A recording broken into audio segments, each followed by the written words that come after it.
I'm Anna. And I'm Ben. We're AutoSave. Welcome to our channel. Today we're watching Attack on Titan, Season 4, Episode 21. My life's falling apart, just like my notebook. Last episode, I have severely, I've made a mistake. In my excitement, it's no fault of mine, my notebook, had an incident, and now Yes. I am forced to use my House of the Dragon notebook like some dummy. I don't know. I feel gross about it. I feel disgusting. And I don't know what to expect with this show going forward, man. Hopefully this House of the Dragon notebook that you are now having to use will not also have an incident. No. That was it. That was the pinnacle moment. Yeah. I feel like it had to have been the pinnacle moment of the show, like in its own right, No right? such moment will exist again, maybe? I don't know. Last episode left me with so many uncertainties, and that's not an uncommon thing in this show. Be like not knowing 100% what's going on and being confident with the route that the show's going or any twists that could come, but it took it to a level that I didn't know was possible. And don't get me wrong, I think it was up there again in my top 3. I have 70 top 3 episodes, favorite episodes of the series, but I just don't know where we go from here now. I understand where we are to some degree, but I don't know what going forward means, because Eren sure as hell does, and I'm unsure. Can Eren come back? Can he build all the sand castles now? Is he the sand guy? I don't know. I feel like episode 19, Zeke did a mic drop at the end. And then Eren, in episode 20, picked the mic back up and then dropped it again. And now I'm like, I don't know where to go from here. I don't know. Eren was like, oh yeah, Zeke, that mic drop was nice, but the mic was off the entire time. Yeah, no one even heard you. Yeah, no one even fucking heard you, dude. The only person who heard you was when Grisha heard you, and that's only because I let him hear you. Yes. I'm just, I don't know. I'm so, Savage. I'm so dumbfounded, and I feel stupid, but I definitely know that I'm happy watching this show, and whatever it's gonna, whatever route it goes down next, I'm ready. I'm ready. No more notebooks are being destroyed. I've learned my lesson, and I am going to be composed this time, and I mean it. Thank you, Attack on Titan, for making me sometimes feel like a smarty, and other times, and most of the time, feel like the biggest dummy in the world. Yep. Thanks, Attack on Titan. Ready? Yeah. Sweet. God. Ugh.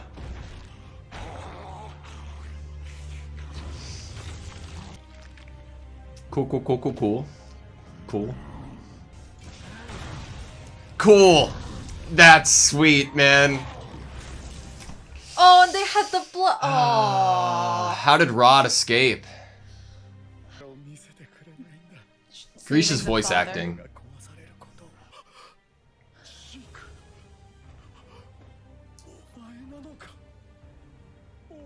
So I think Grisha's seeing through Eren's eyes right now, right?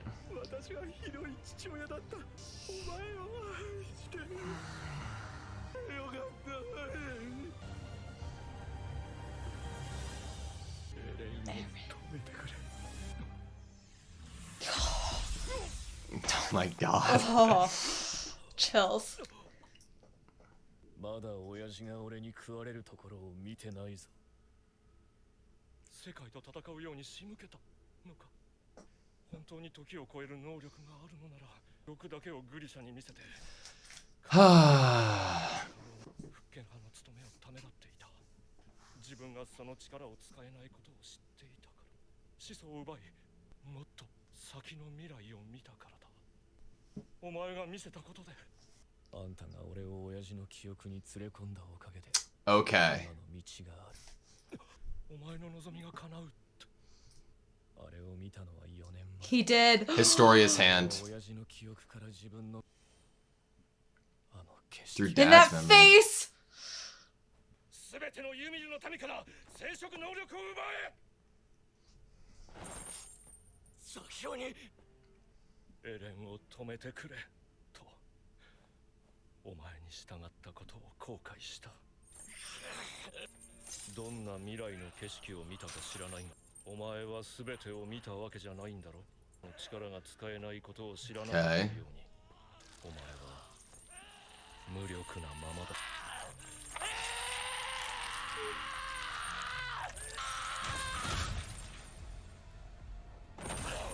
Broke his wrists. Oh! 動き出したユミルを止めることなど、この世の何者にもできない。 No one in the world can stop her. Oh my Oh man. god. God, what's your dad gonna think when he gets here? I don't know. He's gonna be so confused. His brain is gonna break. From you 2,000 years ago. That's like, was it like the first episode title?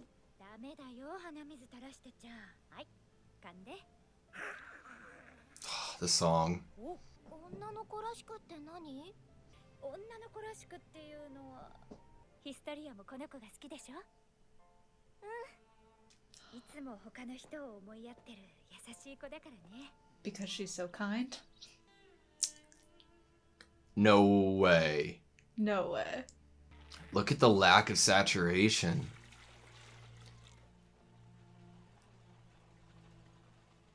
Her village is getting attacked.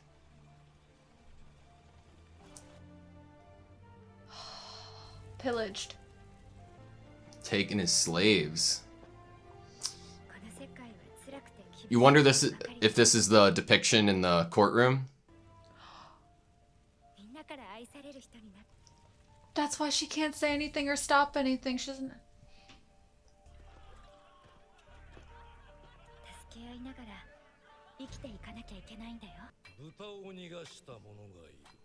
でなければ全員から片目をくり抜く。奴隷に目玉は。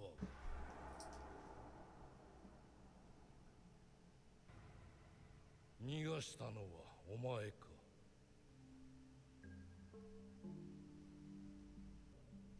お前は Free. Free. To be hunted? Free if you can get away and they're hunting her for sport. Oh! Fuck these guys.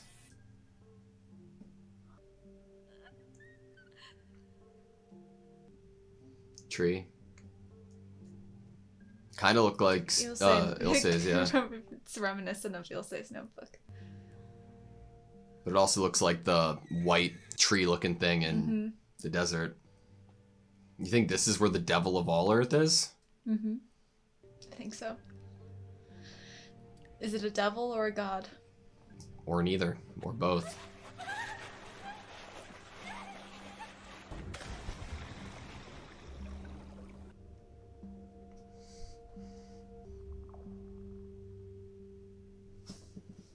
What's that at the bottom? See it? Circling around? Slithering? Spinal fluid? It looks like a spine!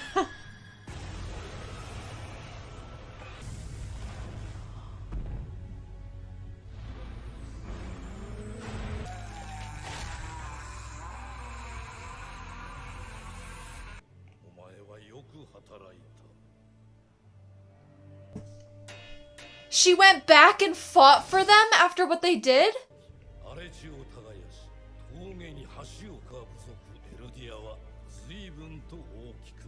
She still did this as a slave.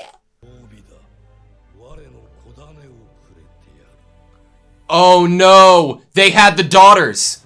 They had the, She was...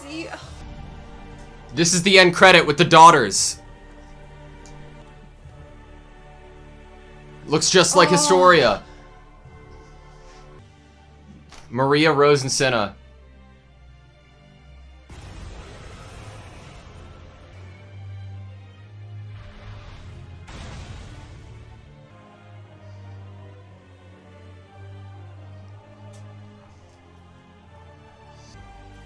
You think they were eating her at the altar? I think so.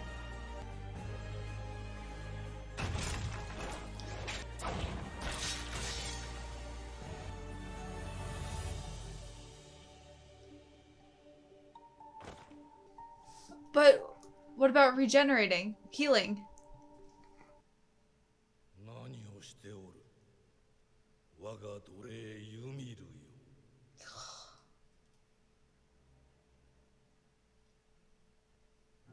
It's when she first went there. They're carving her up. 力を引き継ぐのだ。ユミルの体をすべて食い尽くせ。アリア、オーゼ、シーナ。 It grows limbs every For time. each time it passes on. 増やし続けよ。娘が死ねば、背骨を孫に。 Jesus Christ. 孫が死ねば、子から子へ。 She's been at work all this time.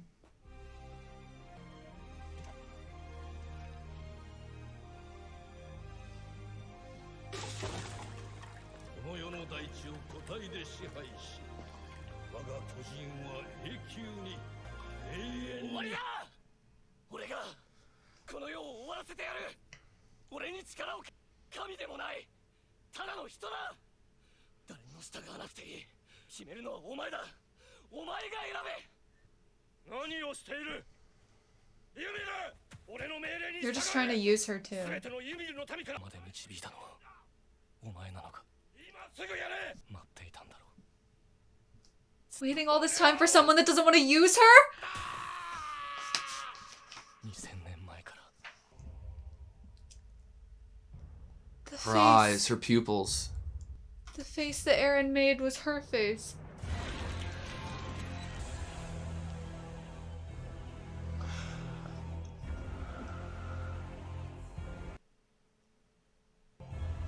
All in an instant.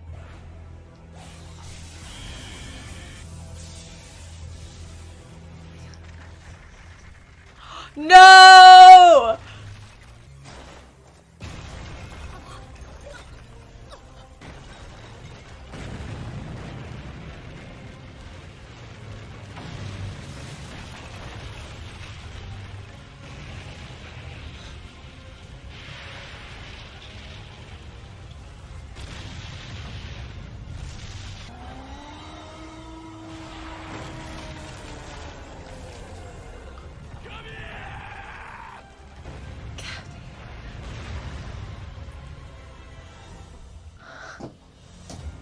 Holy shit, it didn't even stop.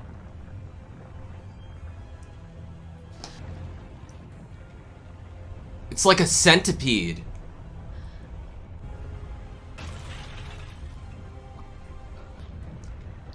That's the thing in Aaron's eye in the intro.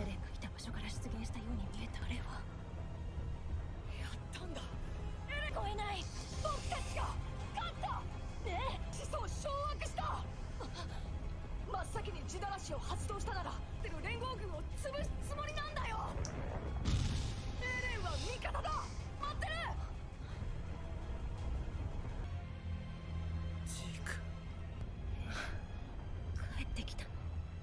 私たちのところに。これはまさか。 What's he looking at? ウォールマリアの壁まで崩壊している。マーレの連合軍を見失ってまで攻撃するなんて。だけなら、それだけなら、こんなに。すべてのユミルの民につ。今、エレンの声が。俺の名はエレン・イエーガー。力を介し、すべてのユミルの民へ話しかけている。パラディースカが解かれ、その中に埋められていたすべて。俺が生まれ育ったパラディ島の人々をマディ島の人々が死滅することを望み、ユミルの民が殺され尽くすまで止まらないだろう。 Storia. 俺はその順はこの島の外にあるすべての地表を踏み鳴らす。この世から駆逐するまで。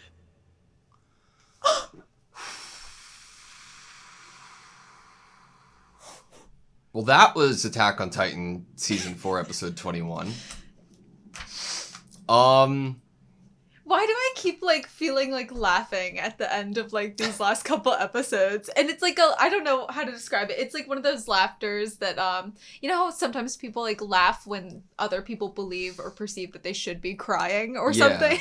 Like I'm just so shocked, and like it's not that it's funny that is making me laugh, but that is the like visceral, that's the reaction that is coming out of me, or feels like it's bubbling up, like I need to laugh about this. It's so interesting because like I'm the opposite side of it. Usually you and I are pretty in sync with our emotions, like even out of the channel. But this is going to sound so stupid, but the only thing I can compare it to is, you know how everybody grieves death in different ways? Yeah, like some people laugh. I like I'm that kind of person, right? Like the person who like makes a joke out of it to feel better. Right now, I feel like somebody pulled every ounce of like feeling out of my body, and I'm just this like blank carcass of disbelief that it happened. It's like you let me have this Attack on Titan. Like it happened. Like it's not smoke and mirrors. It's not any other like crazy plot twist pull out of nowhere. It's season 4, episode 21. And we have built our way here.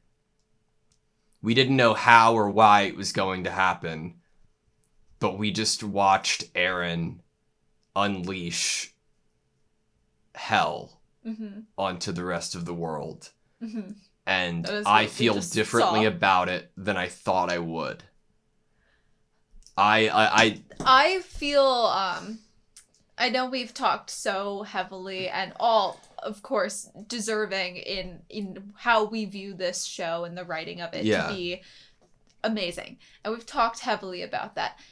I feel really blessed in this moment. I am not one that finds it easy to relax and or kind of feel an absence of thought and feeling within my body. Yes.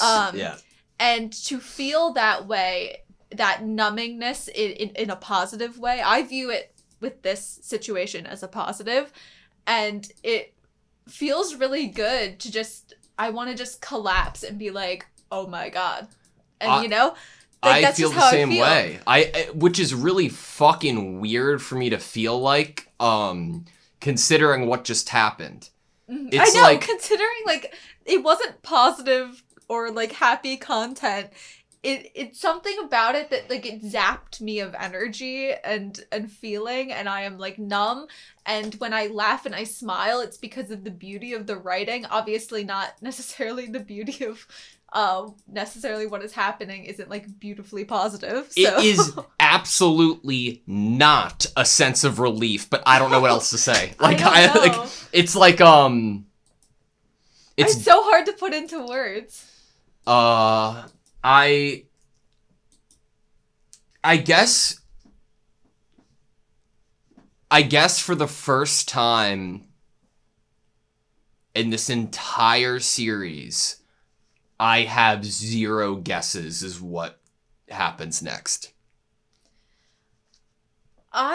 Does that make sense? I think on my end with that, I have zero guesses of what will actually be like the ending of the show.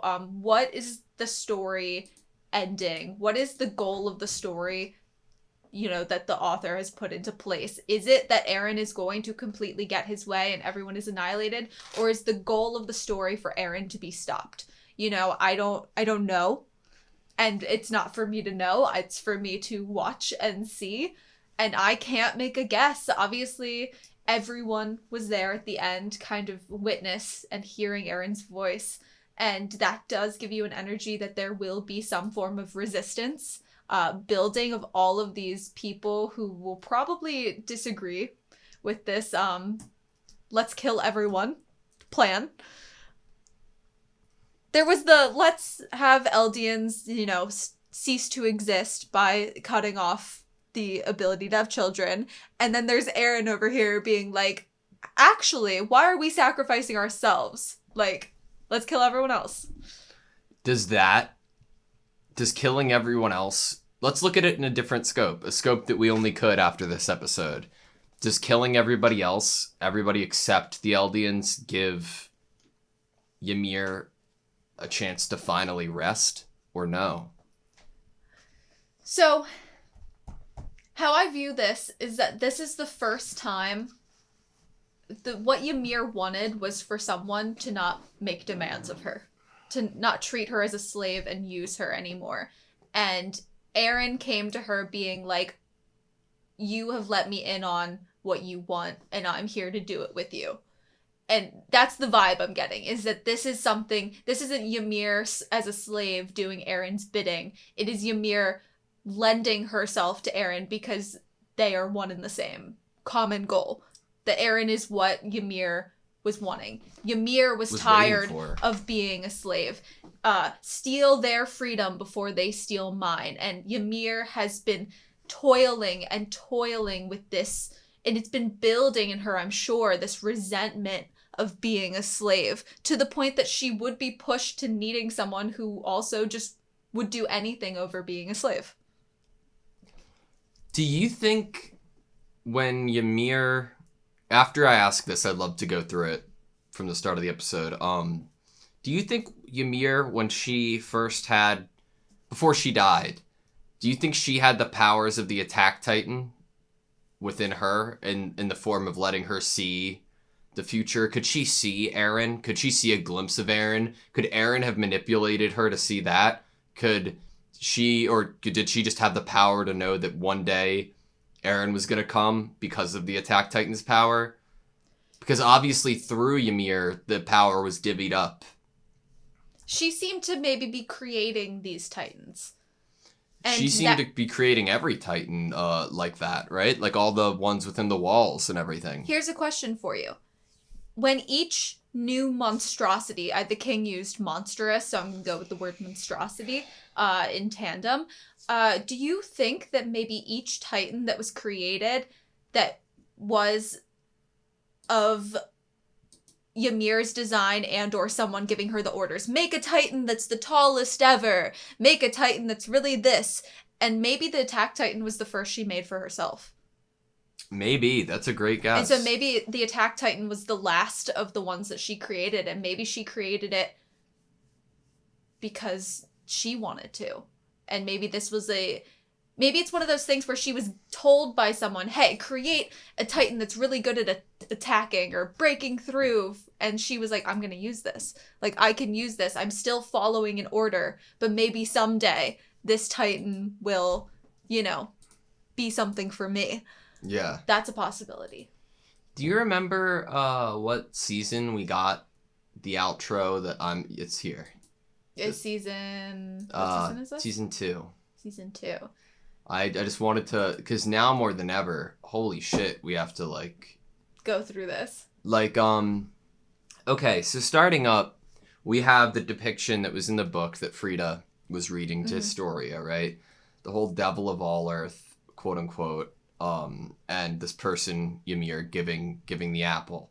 Once we get there in the episode, have to try to figure out how the depiction of the person who gave their powers came to be and what influenced that. And if Ymir did have to give up something like her life there, if it was more than just some alien spinal sperm thing floating around, latching on, I don't know.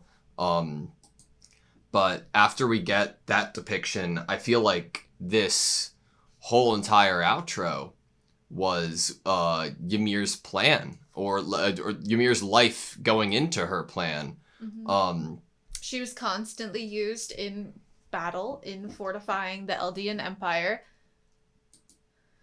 This is the was depiction. Then fed to her kids. I have to say, any bit of pleasure I could have had of being like, oh yeah, I remember the exact moment in season 2 and Anna and I were like, 3 girls eating something that looks like a person, probably with Titan powers, definitely Maria, Rose, and Cinna. Every amount or ounce of joy that was potentially there was stripped away from me when I saw how brutal Just hacking her up. It was it was when we first saw this depiction in season 2 outro. It was messed up. It was gross, but it felt slightly more ceremonial. Like, even the garb that they're wearing seems a bit more ceremonial and regal, when really it seemed a lot desaturated and barbarically shown. This looks awful in its own right. It looks like she's displayed on an altar in this depiction, but then when we got it, she's just getting chopped up and put in bowls and shit. Like, yeah. So when there was something that seemed a lot more like there was some type of affection there, maybe, in ceremonial aspect, some type of respect, maybe even. It looked like the body even maybe had some type of jewelry on it. So what led Titans to be, I guess? Not the Titans that we know, like, people have the power to turn, but the power to turn Eldians into these Titans in the first place. I don't believe we saw Ymir do it. Well, that's why I was wondering if the people of royal blood could keep demanding of Ymir to create Titans that could do certain things. And they could always make requests to her, the people of royal blood. Yeah, maybe one of her children or a descendant there were the first people to turn people into Titans that were, just mindless, like... It had to be everyone after her, obviously. So everyone after Ymir's children and on... those are the people, the subjects of Ymir. Yeah. It definitely doesn't surprise me that these are I could be wrong, so apologies. Was that the first King Fritz? I guess. Whoever... unless it was a family name before that. It wouldn't surprise me at all now that he's a person using this power for, he pillages and, spreads this Eldian bloodline like it, in the outro season 2 here, we see people on like a castle's wall trying to fend off Titans. I wonder if that was a descendant of Ymir turning these Titans to try to help fight an enemy going forward. Maybe it's them trying to figure out how to work the power in the first place. I have something maybe just worse than that. So we already saw that the depiction of the 3 daughters eating the mother was slightly off in terms of kind of societal context of how it truly was or how it seemed.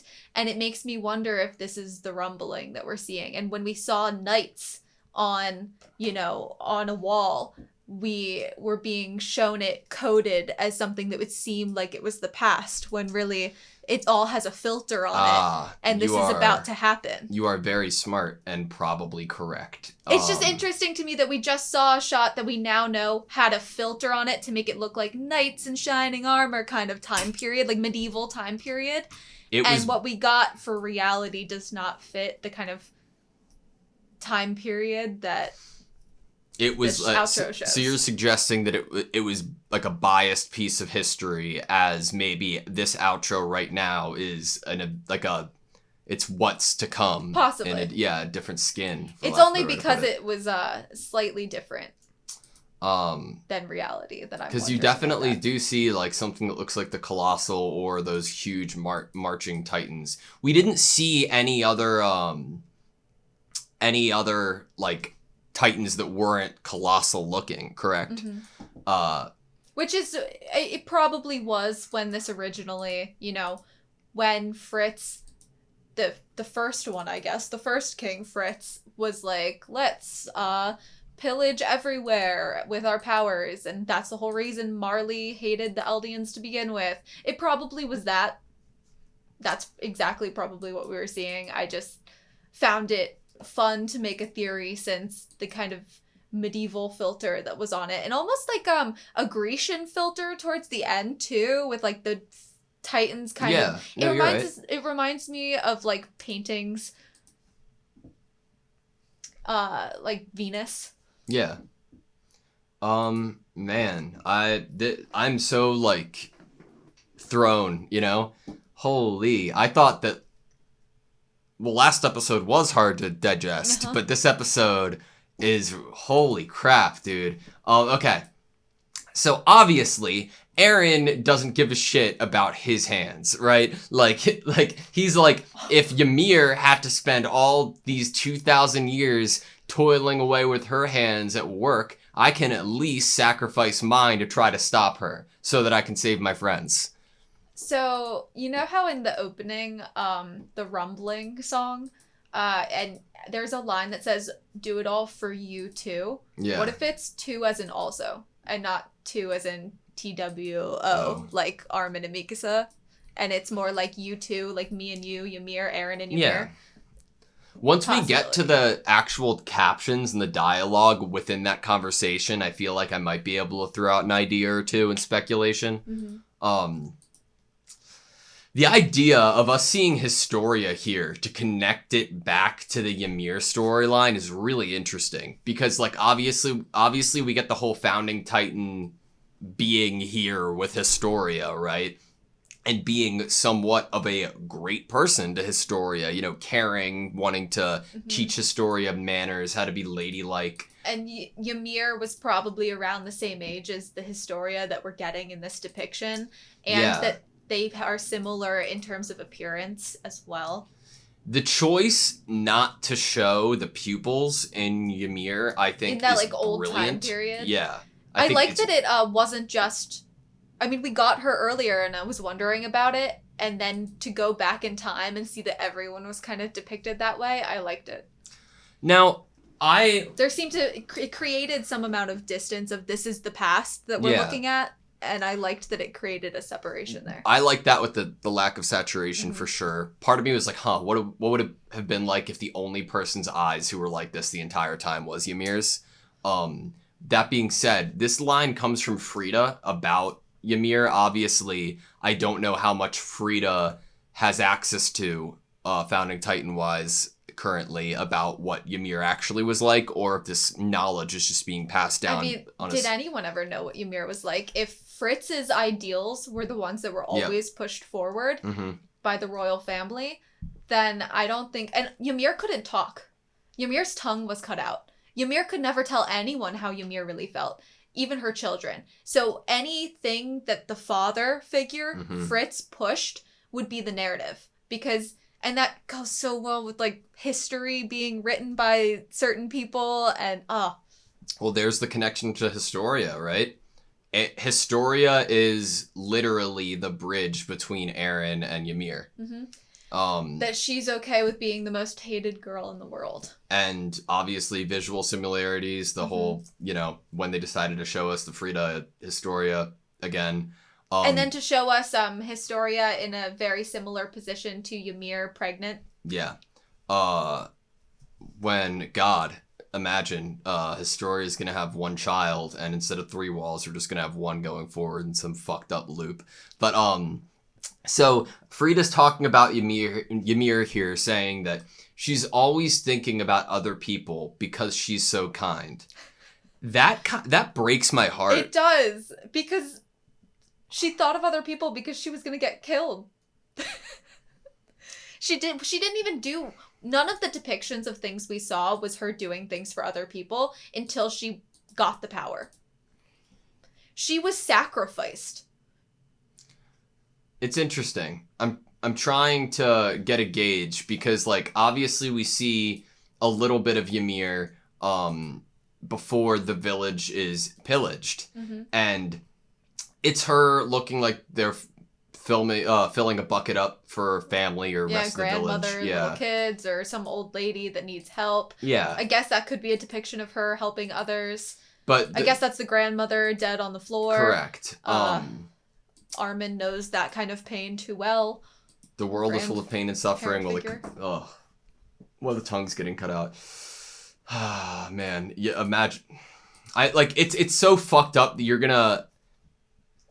going to, for the rest of history, potentially, make up somebody's feelings for the sake of your own narrative. Yep. And that's just, there's a lot of fucked up things. It's just another one, but it's Ymir just sad.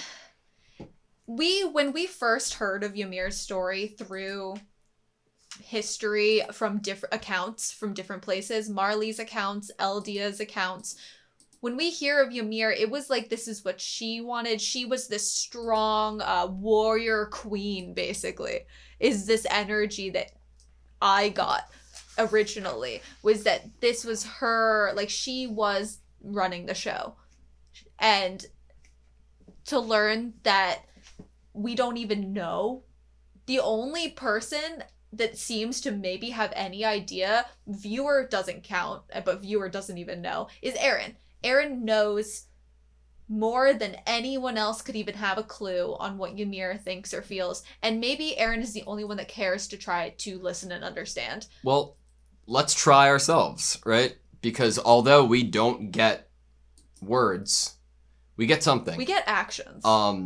Somewhat. Obviously, she can't act how she would totally want to because she is a slave. So let's try to understand Ymir's feelings, okay? Right here, we have burning from the village that turns into ash. The ash then cross dissolves, basically, into a wedding celebration for the king. And those petals falling cause, I believe, or could be a part in Ymir stopping what she's doing and looking at the ceremony. I believe when she's looking at the ceremony, she is like seeing how these people are, you know, just happy, period, at the same time that she sees that, like, the, you know, comparison between the ash for when her village was destroyed to the celebration now. How can you, you're building a happy life on top of other people's ruin, basically. And she's like, she wants to be helpful and loved by everybody. And they show this wedding scene as if Frida's trying to tell us here that when Ymir was looking at this, she was like, I want to get married too. Like, bullshit. Well, you wonder, like, what freedom this first wife had, if any. Do you see the eyebrows? That's what I'm saying. This lady that is, it's probably the most beautiful slave of the village. It probably was the most beautiful girl that lived in that village that they pillaged. And he probably, that rhymed. He probably has like 10 other wives, and they're probably the prettiest girl in all of the other villages that he has pillaged. It was pretty great that we didn't know who let the pig out. But the whole, somebody's gonna lose an eye. Mm-hmm. I knew, before we got the whole finger pointing, I was like, I wonder... I was still following Frida's narrative that she was painting, and I was still maybe thinking that that was the case and that Ymir was the type of person who, no matter what, wanted to help other people. So I thought she was going to volunteer herself, because I was, like, following along with Frida's narrative. And then when I saw what happened, I was like, oh, maybe I shouldn't be, like, totally listening to Frida's narrative anymore. Like, I'm definitely overstepping here, just at the point of trying to understand this character's, like, emotions and what they could potentially be feeling. If you feel this, like, based off of the last scene, the marriage, right, the kissing, if you see that this person, especially if they were a fellow slave, being forced to marry, and this whole scene reminds you of the ashes of your once fallen village, I could imagine feeling extremely lonely, but at least having the solace that, yeah, you're slaves, but you're slaves together. Mm-hmm. And you have this fleeting hope. I know it's awful, but you at least have like that, right? Mm-hmm. And then you lose it all because you're ostracized and you are pointed out by the rest of the crowd, true or not, because I don't think it fucking matters, that this girl is going to be the one to be punished. Right. It doesn't even matter what the reason was for her to be chosen. There are a lot of studies done on crowd dynamics. Crowds being willing to step in, like bystander effect. You know, there's like a bunch of psychology questions that go into what happens when a group of people are together. So it didn't feel like it needed to be any reason that she was necessarily selected. Someone having like a beef with her, that's not necessary. Yeah. I think it was just the fact that one person probably decided, oh shit, I need to pick someone. I don't want to get my eye taken. And then everyone probably followed suit after kind of one person chose to make the first step. And that one person was, obviously immediately trying to think of a way out of this situation, the most selfish reason, and it did not matter. She might have even been right next to them, and therefore she was the first person that they saw when they realized what was happening. Imagine how much of a little insecure bitch you have to be to cut out the tongue of a little girl because you don't want to hear them talk back to you. Like, fucking... There's a character Or that you I... want to hear them scream when you have to punish them for anything or force them into labor. I know a character in fiction who did a similar thing to all of their slaves, and I feel completely different about that character than I do this Fritz. Huh. In an interesting way. I can't really go too far into it. But We got a similar thing with House of the Dragon, I believe. Yeah? I think so. Seeing Ymir limp away with her eye cut out and an arrow in her back is like, again, there's no point in even comparing or thinking about everything awful that we've had to like sit through, but knowing, hitting me with this at the same time that I'm realizing how long this has been for Ymir, and I know that like we had a few lines about how it's hard for me to look because my notebook's destroyed. That in this plane of existence, it's instant and infinite. And I understand that the argument that could be made that maybe all this time that passed was like nothing to Ymir. But fuck that and let me just like sympathize with this girl because she fucking deserves it, you know? Mm-hmm. She was chased down on horseback and arrow in the woods. She's probably and hunted. given, like, what, a 5-minute head start? If. Something like that, if anything. She had to be given something because they wanted to have fun, you know? Yeah. She had to be given a head start because they're obviously in this for the entertainment value. They think this is fun. So they don't want it to be super easy. They want to actually be able to, like, ride their horses and chase her. I am the biggest feeling I would assume Ymir is feeling is just isolation and being alone, which makes the desire that somebody, even if they're thousands of years in the future, would be able to give her some comfort and relief is god damn it. I love this show. So she ends up at a tree that slightly resembles Ilse's notebook, but also kind of resembles her, like the founding tree with all the pads and stuff, And how right? it's all, once we get there, obviously created from every kind of branch that's created on a family tree. Exactly. And it seems that she falls. Trees and spines. We're really getting this kind of like trees and spines imagery, and like they're the same thing. Yeah. She falls a bit until she lands in water and she begins to sink to the bottom while and drowning. She's screaming out and drowning, but obviously And then for the she's first underwater, but I won't time, hear her anyway. you see like the little like I didn't notice it at first, and then you were like, "What's that at the bottom?" And I was like, "What? There's something at the bottom."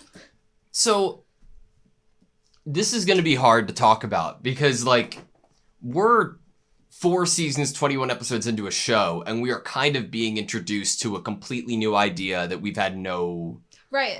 We were given depictions of this devilish kind of fantasy-looking creature that I think is almost more digestible and easy for us to understand because of other fantasy things we've seen.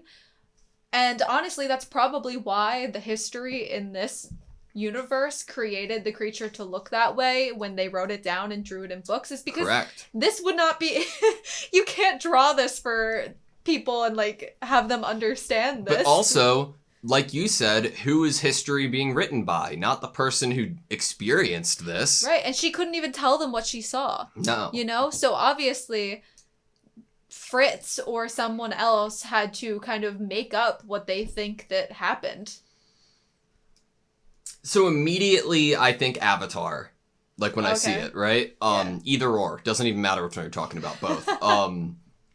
And I'm thinking that it has to, unless it's extraterrestrial, it has to deal with something ancient that has been around a long time and is part of the Earth.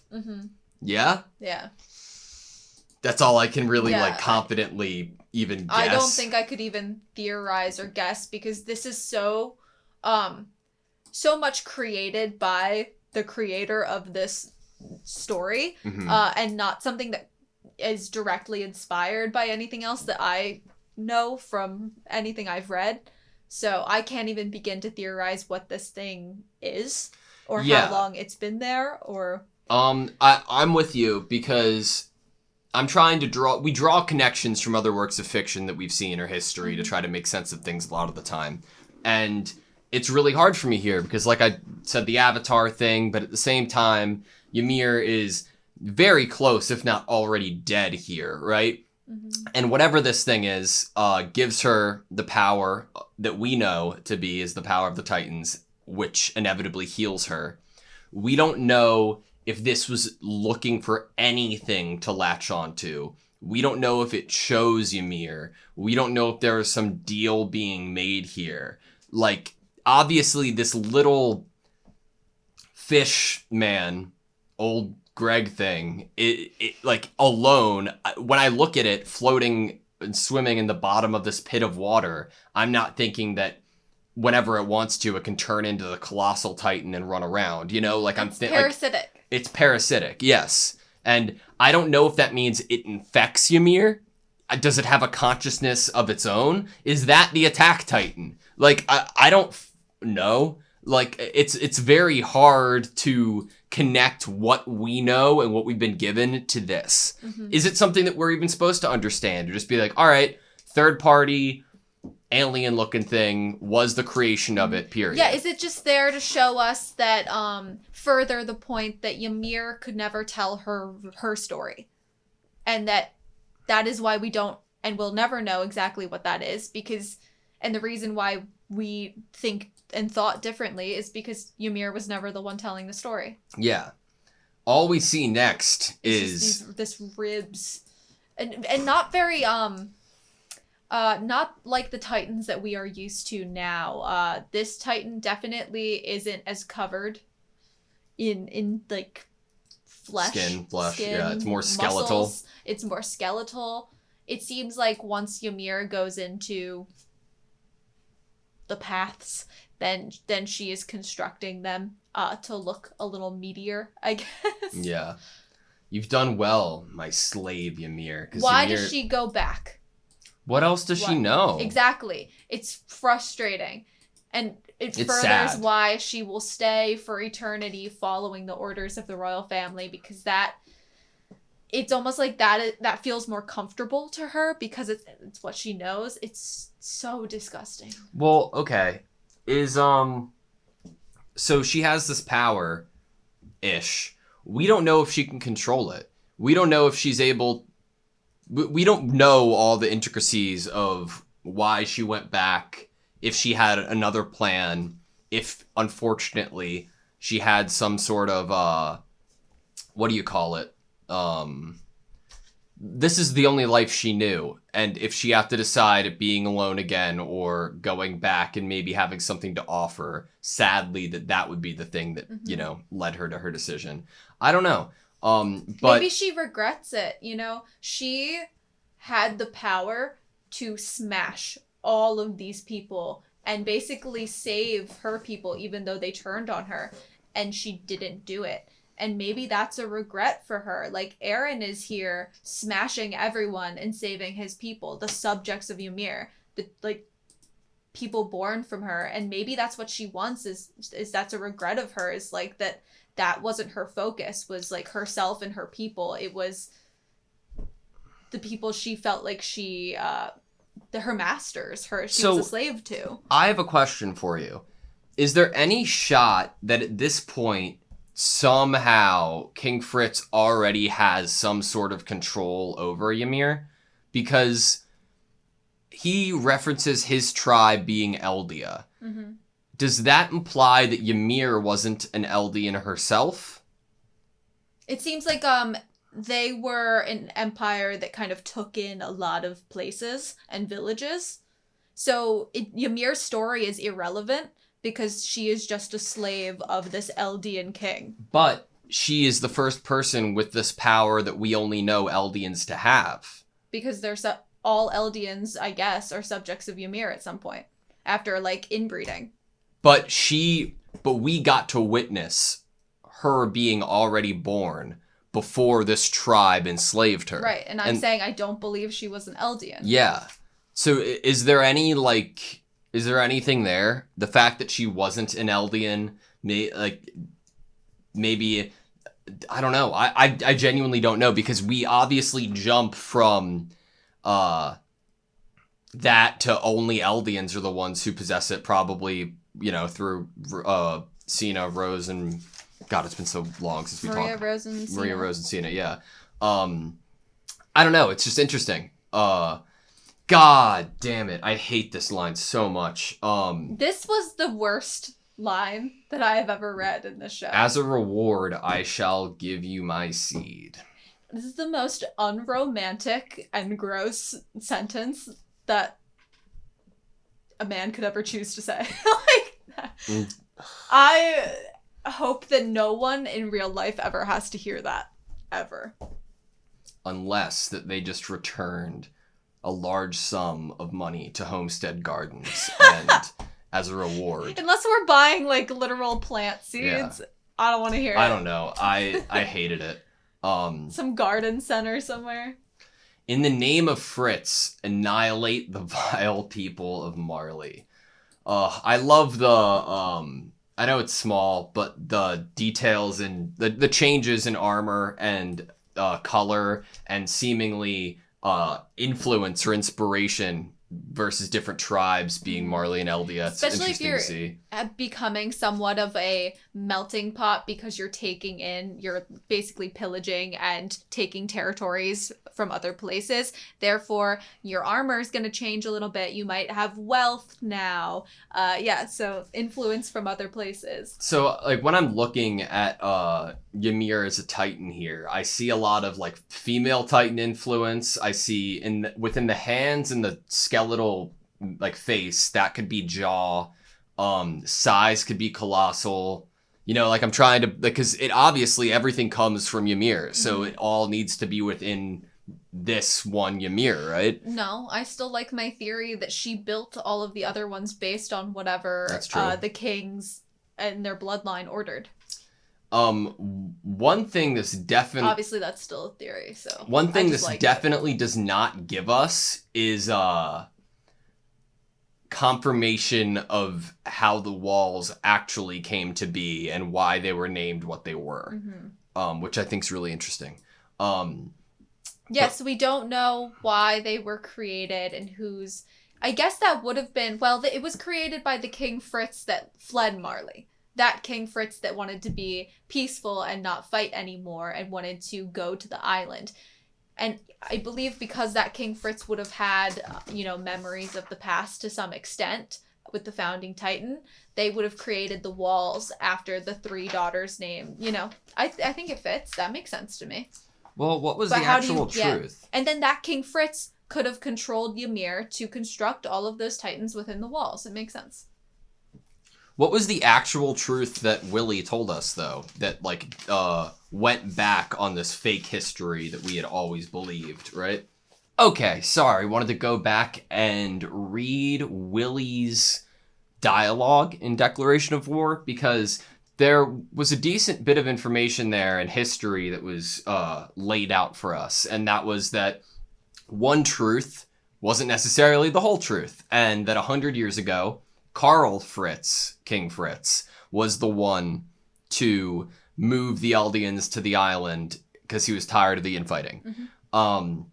We know that Eldia got to a point where they vanquished enough enemies where the only place left to look was inwards for infighting.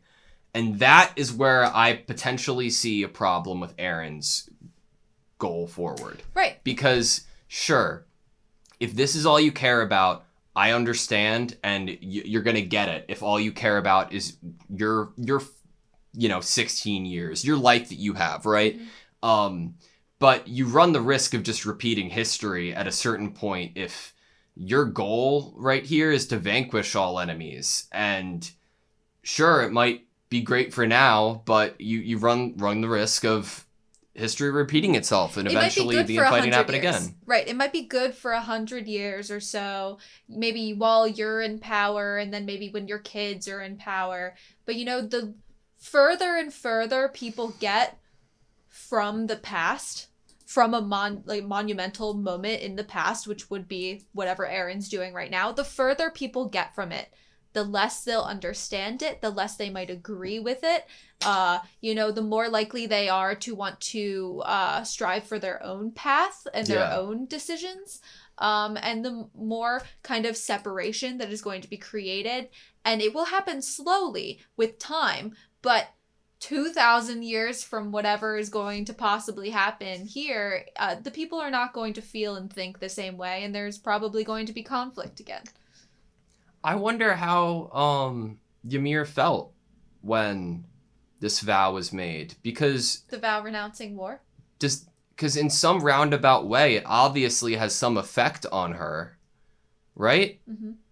Maybe because It seems like it wasn't good enough for her. but she was always a slave, like well before the vow. And now, but then, isn't the renouncing war vow almost keep making sure to keep her as a slave in a way, because it's taking away her freedom more. Like, now she can't even choose to fight for herself at all because you're renouncing war for all of the people to come in the royal bloodline, that when people come to attack, nothing's going to be done. And what's going to happen? The people are going to be taken, their tongues are going to be cut out. Obviously, Marley's not going to do stuff like that, but I'm just using that as an example, that when you don't have the ability to fight, and or the people in charge aren't going to fight, then what's going to happen to the people? All of the people that are living freely and peacefully in a way that Ymir probably likes are going to be treated like trash, killed, turned into slaves. And I doubt she loved the idea of renouncing war for this selfish reason. In a way, it's like nice, yes, but you're not protecting people to come in the future. You're not, by renouncing war. It's such a fucking sad situation to be like, okay, this girl, maybe her biggest relief would have been not to fall into that water. Maybe she would have been happier in that moment if she was killed and she didn't have to suffer. Mm-hmm. A similar kind of ideology to Zeke of I wishing they had never been born, because it seems like we're just born to suffer. Why are we still here? Just to suffer. But I don't know what it means for her, because you go back to King Fritz and you have children, you take a spear in the heart for him, and 33 generations or so, 33 generations later, that's assuming everybody lives to about 60, and then 2,000 years come and go, somebody decides to make a very important decision that's going to affect you, who haven't technically been alive on that earth in thousands of years. Like, what was Ymir's life like after she was eaten? Did eating her keep her alive? Did all she want to do was slip away then? Was King Fritz right that she could have survived that, but maybe she didn't want to? Maybe she chose then that she was done and she was forced to stay alive. And then almost in showing her once again, like, no, I own you, he feeds her to the children. Like, maybe she took this, maybe it was possibly that's probably where the 13 years came from, is that shot in the heart. Maybe that was on the 13th year of her basically being, I guess, maybe from getting the power. Yeah. I could see that being a little kind of nugget of the time period. And maybe in that moment she was just done with it and wanted to be free. And he was like, nope, and pulled her back, and basically he's kept her alive all this time as a slave. It's so sad. I absolutely hate King Fritz. Mm-hmm. I like the old dude on the throne in season 2 better. Because he wasn't thinking. He was just like a placeholder that didn't even know what was going on. Are subtitles not supposed to be playing? I don't think we had. Did we have subtitles? Did you turn them off? No. No? But I guess nothing was being said. Yeah, it's just mouth flaps. Mouth flaps. When I looked at the warrior who originally grabbed the spear to kill King Fritz, like just the like sudden power and speed made me think Ackerman at first. But hell, maybe the original Ymir was the original Ackerman because protecting her king, right? I have a place to go other than that. Okay. What if the Ackermans made a deal with Karl Fritz? Yeah. The king that wanted to renounce Oh, no, war you're right. Yeah. peace. Sorry. So, yeah. You're right with that. So why do you think Ymir took the spear for King Fritz? Because that's all she's ever known. All she's ever known is to be this slave, this I almost want to go with it being a selfish action. In a way, maybe she thought this was putting her out of her misery. It could have been because of the years and years that she had been a slave, but it also could have been like, I want the way out. I want to die on my own terms. Yeah. Yeah, I like that. So, I mean, she did. It's like what I said a couple minutes ago. Like, it seemed like Fritz was like, I know you can survive this from a mere spear. And it seemed like she wanted to die here, right? She was giving, God, what the fuck is the symbolism with the flower? Because, like, it's directly connected to when she almost died before she fell down there. Is it that time limit just, going up? Is the flower wiltering? Or, like, I don't know. I don't know. Sometimes it's not a flower that I necessarily recognize, because if it was, that I would go into maybe the meaning of the flower. Maybe it's a flower that represents innocence or youth, and maybe it's also a mourning flower, a flower in which to mourn, symbolizing that. How do you think Ymir's daughters... What do you think they were like? Just, I know it only can be pure assumption, and all we have to go off of is that the walls were named after them, and that it seemed like they were pretty fucking sad to eat their mother, which I'm like, come on, why would you be sad doing that? I don't know. That makes no sense. Yeah, but no, what do you think that they, years down the line, were like, fuck this dude, he made me eat my mom, I'm gonna kill him, and then we're going to protect no, God. How did Karl Fritz come up with the names of the walls? Were the walls already built? I forget. When were the walls built? The walls were built by Karl Fritz 100 years ago. I know that it's not and he had no intention of using the Titans that were within them, apparently. Yes. Okay. But it also we had visuals of, it looked like Ymir had been building these over the course of thousands of years too. But she builds all the Titans. Do you remember? She's the one that builds all of them into existence on some plane. Do you remember the episode we got Erwin's father a little bit, and he was talking about like, oh yeah, I think that 107 years ago, somebody came here and altered my memories, right?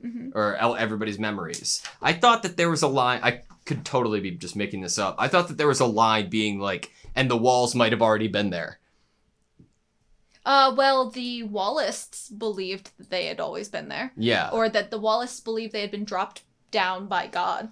So, if the walls weren't there and they built them under Karl Fritz, how did Karl Fritz know the names of... Because he was the founding Titan. Yeah? Yeah. Okay.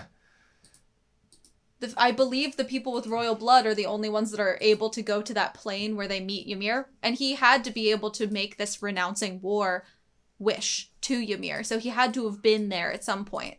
The spine shit is so fucking brutal. And it always has been, but to the degree it is now is just like, it's so sad and so like... She's forever kept alive, and it's... If my daughters die, feed their spines to my grandchildren. If they die, feed their spines from child to child.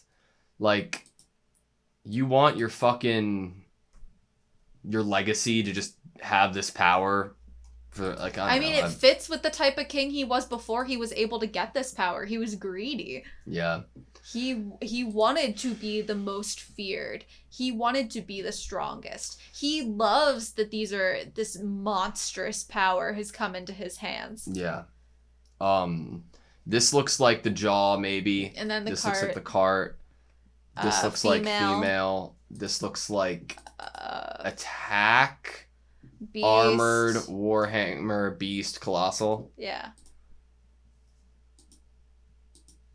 Now, I have a question for you. Can the Beast Titan, has it always been an orangutan? Or does it just have to be like an animal? Because remember the little picture we got of Zeke sitting down in his room in season 3, episode like 22 or something? And it was him playing with an orangutan doll or stuffed animal. Like, yeah. Was he being given that because the orangutan was already this like historical, looked upon like oh, I want that one to pass to me, so he got that? Some extent of what they look like has to do with who they are as a people and what they actually look like in their human form. But also, some of it can also be by their intention. Yeah. So I do wonder if Zeke... we never saw what Mr. Cassavra looked like. I don't believe we ever saw what Mr. Cassavra looked like in his Beast Titan form. So I do like the possibility of playing with the idea that he had an intention to look somewhat like an orangutan. Well, I'm thinking about it because remember the one intro with like all the different animals? Yeah, like the elephant and the crocodiles and dinosaurs. Yeah. He could have been the T-Rex Titan, and he chose not to be. I don't know if that was the smartest decision. How could he throw a pitch if he had those little tiny arms? Honestly, yeah, you're right. He did choose the right one for his actual future that he wanted, which was to be dominating in baseball. All right, 1627. We have a Timestamp. narration of King Fritz talking about his will going forward, and then Aaron interrupts. The dialogue being, even after I pass, Eldia will dominate the lands, and Titans shall reign supreme for eternity. Until the world's end. Eternity. I'll end it. He'll end the I'll put an eternity. end to this world. Give me your strength. You're not a slave. You're not a god. You're just a person. You don't have to bow to anyone. You can decide. It's your choice. You get to choose.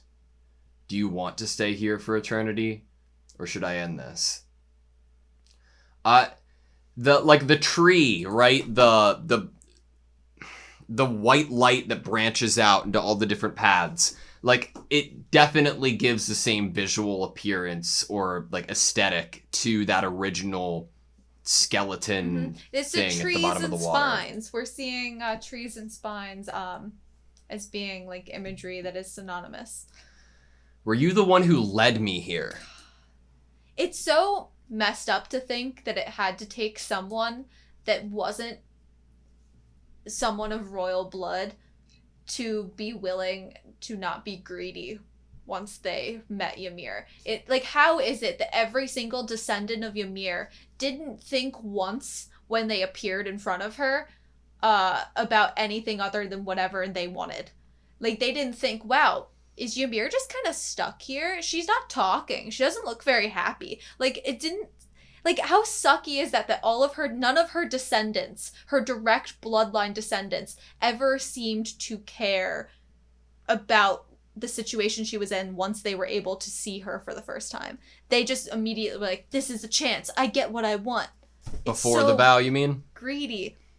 He was still doing something he wanted. Yeah, no, you're right. And Zeke is here now asking for something that he wants. That's true. And Aaron's trying to free this girl, and Zeke's like, no, I need her to do the thing I want. I want to talk about Aaron. I think that there are a lot of potential feelings I could say Eren feels at the moment, or intentions that Eren has at the moment.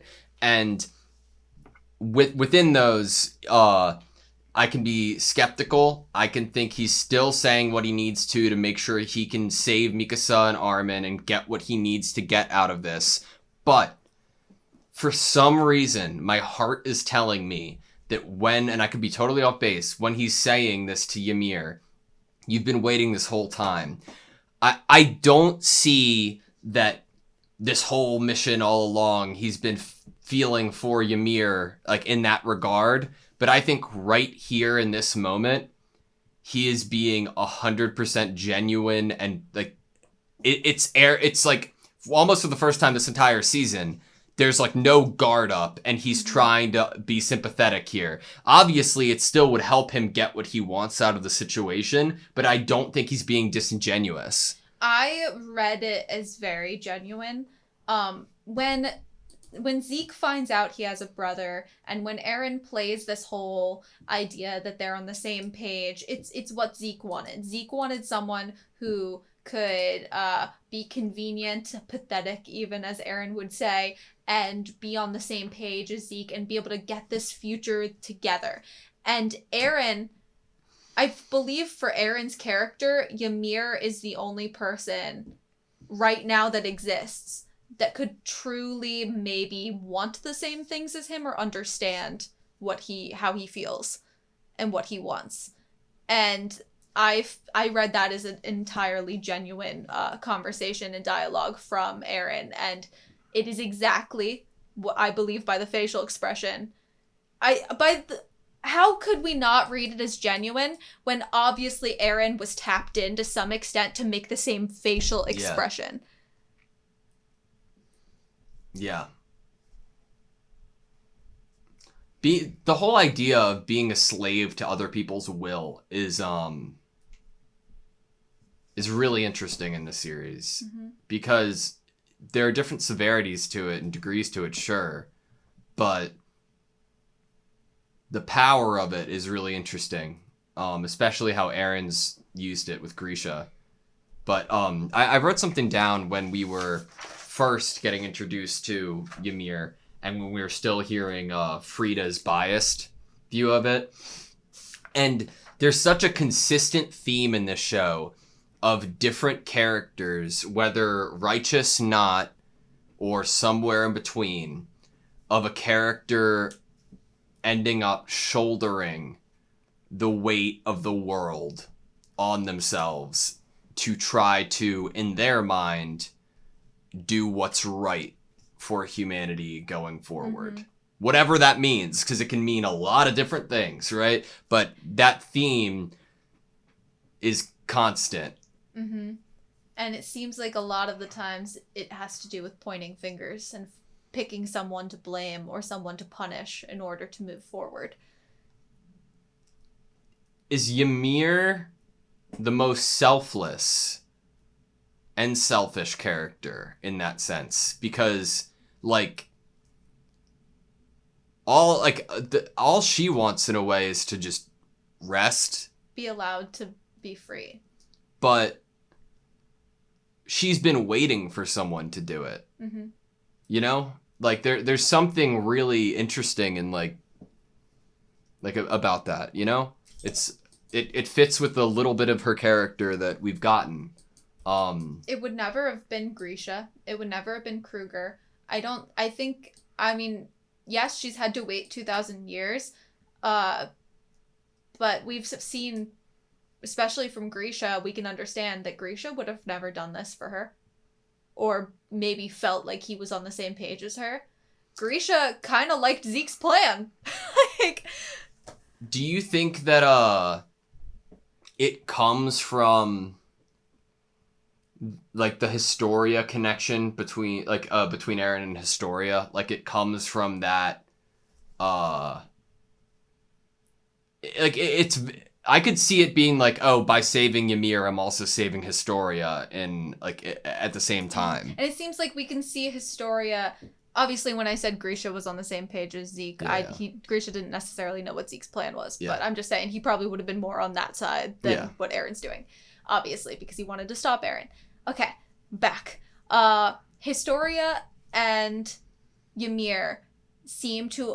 I feel like it's perfect timing, not only because of who Aaron is, but that Historia almost seems to be an embodiment of what Ymir might have actually been like, Mhm. and or what her personality currently is, or her feelings currently are, with what we've seen of Historia grabbing chains, freeing Aaron, which is almost like what he's going to be doing for Ymir. Oh, God. It's like Historia opened up the ones of royal blood. I think Zeke wasn't the royal blood person that mattered. It is Historia. She is the one that saved Aaron and gave Aaron the chance to save Ymir.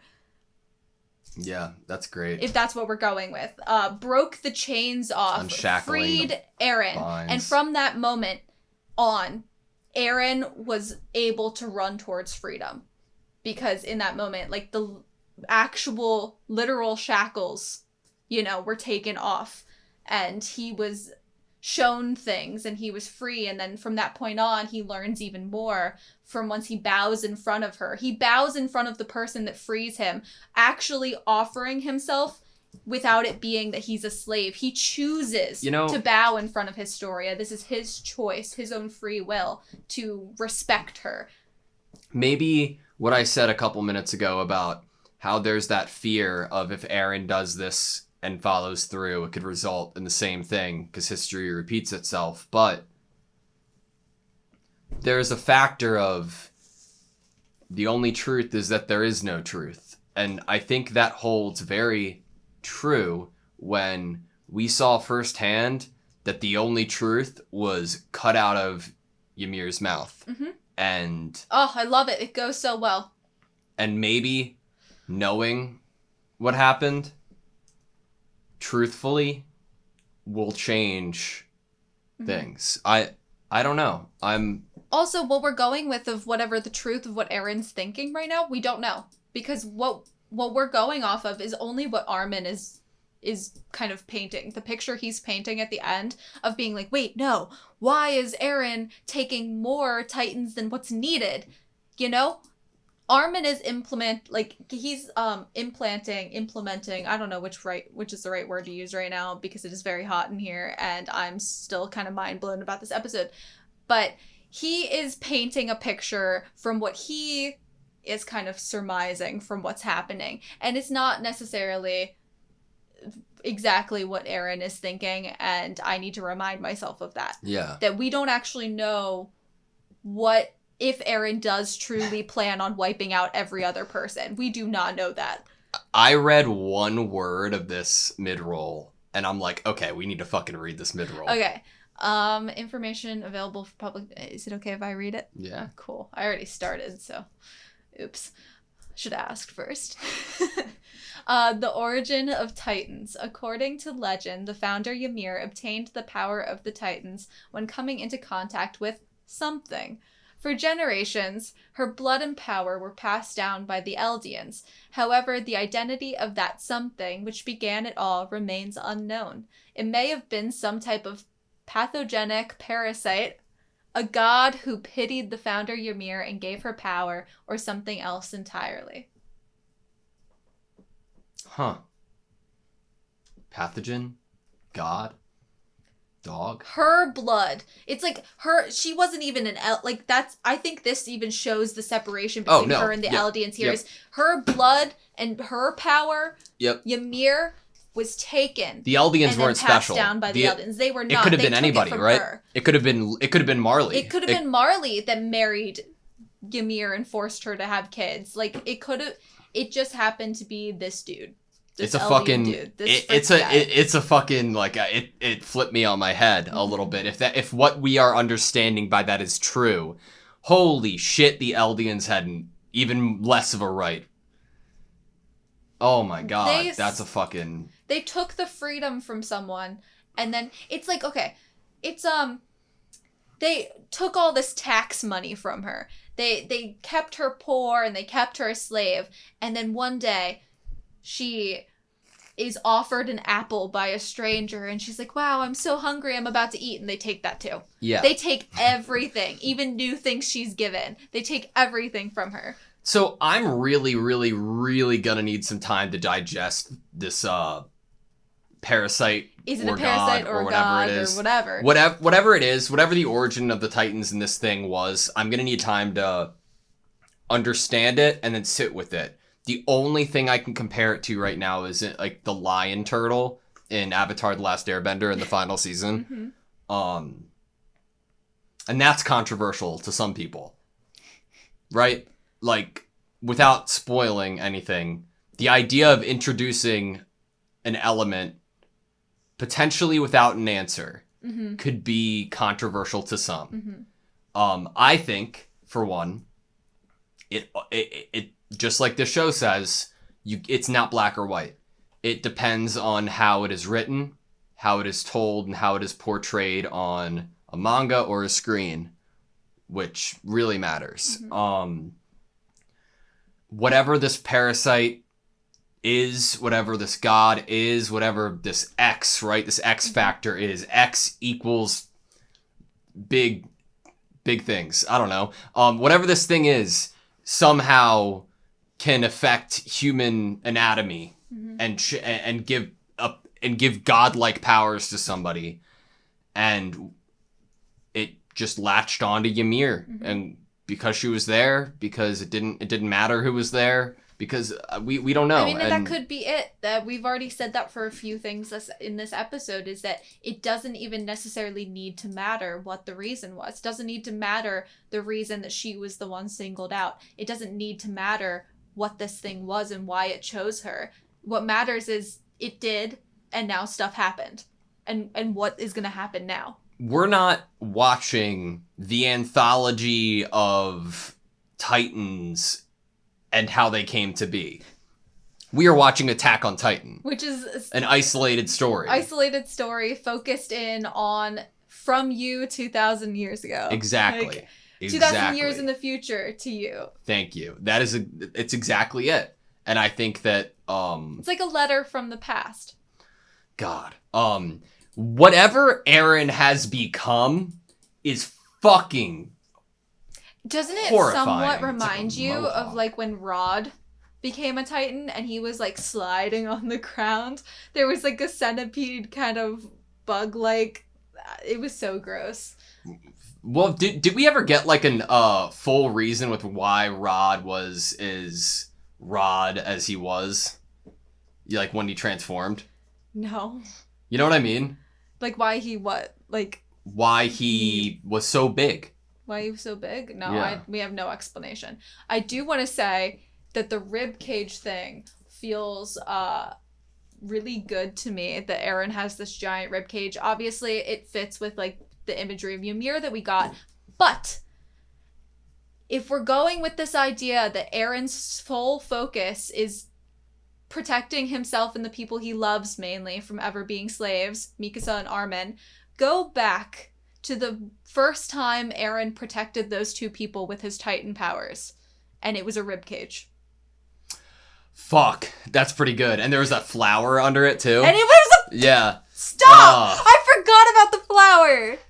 That's good. That's good.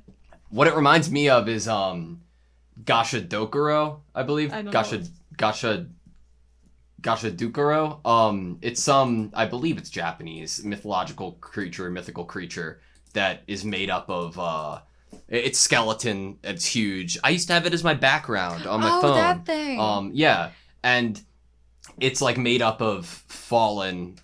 From what I understand, I'm butchering this right now. Fallen ally and foe skulls and skeletons, and it just gets bigger and bigger. But like just visuals alone, that looks could like be that. a cool connection if that's true. Yeah. Is it too like? On the nose. Should we not look it up? Look up that like story. I'm not just gonna in look case. it up just in case. I know, like, I know it's the all I imagery know that of you're it. talking about, because it might even be your computer like desktop screen right now. No, not It right. isn't anymore? No, that's Digimon. It's Digimon. It's a Digimon. Fuck. I don't know what it is. I think Gasha Dokuro. I'm trying to bring out our Japanese Japanese 2. Yeah, Japanese We only 1. took Japanese 1. Yeah. Gasha Dakuro. Or did we take Japanese 2? Yeah, we did, and it was Yeah. online. Yes. It was a different experience. But regardless, it's like a Digimon collab with that. It's interesting. But I love that picture so much. Seeing Mainly because you love Thai. I love everything. The whole Digimon. combination of both things together. Yeah.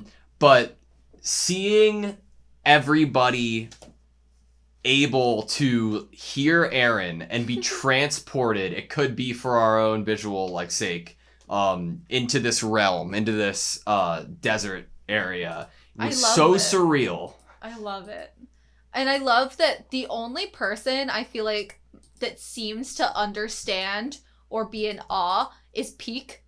Everyone else is like either looking around at each other, none of them are looking up at the thing, basically, you know? But we're shown like Peak like looking at it. And I feel like Gabby's looking at it too, I guess. But like, I guess I shouldn't go there since Gabby was looking at it too. But I would say like everyone else is kind of like looking around at each other, and Peak is like singled out looking up at it. So, do you think that this incorporates the people who have already turned into Titans? Do you think that this like means Nile is here too? You know what I mean? We saw pixies. So yes. No, did we? Yes. Yes, we did. Where? I believe we were shown him. And there, no, it wasn't. I don't the think we other were. bald guy. Shadies. But seeing Historia's face is really interesting to me because it feels like she knows everything. It feels like Eren told her the entire plan and that she was just waiting for it. I wonder if he was able to share with her at all. In terms of like memories. I know when they touched, he received it, and we were wondering if she did, but it didn't seem like she did by how she reacted, because she was like, Eren, are you okay? Yeah. So he could have told her, to some extent. We could go with the idea that he told her certain things in order to get action moving, to get the ball rolling without kind of sharing everything, like with Grisha, like only sharing certain memories in order to have something happen. Yeah. Kind of manipulate the situation. The illustration we got too of Eren here is truly horrifying. The wall titans will trample every inch of the world beyond the island. Yep. And he's like drawn in this way that an art style almost that we've never truly seen for this. Until every last life beyond our shores is wiped out. Okay. He says that's the plan. Okay. I guess I go back on my words. Last thing. It's hot in here. It is hot in here. Last thing. Yes or no? Oh my god. Will every last life beyond our shores be wiped out? That's a really good question. I don't know. I feel like I've had to go back on things I said multiple times in the discussion because it was just so much, and then now I'm like getting like, oh wait, but this person said this. Yeah. And now this last line completely undoes what I said about how Armin doesn't truly know what Eren's plan is, because Eren like literally says it to everyone. I'm so silly sometimes. Dummy. I think that it's not going to happen. And I think, just like in season 1, what Pixie said to Eren, maybe everybody can get along if they can all come together against one foe. And maybe that foe is Eren. Maybe if it means Annie waking up. Maybe if it means Reiner getting back up. Maybe it's everybody versus Eren. I mean, when Historia said what she said, and this whole time Eren's been trying to protect her from doing the things she already proclaimed she would do, and maybe he's decided that he's gonna shoulder that, and he's gonna be the most hated person in the world. God damn, that was a crazy. At least he'll be free. Yeah. If he's the most hated person in the world.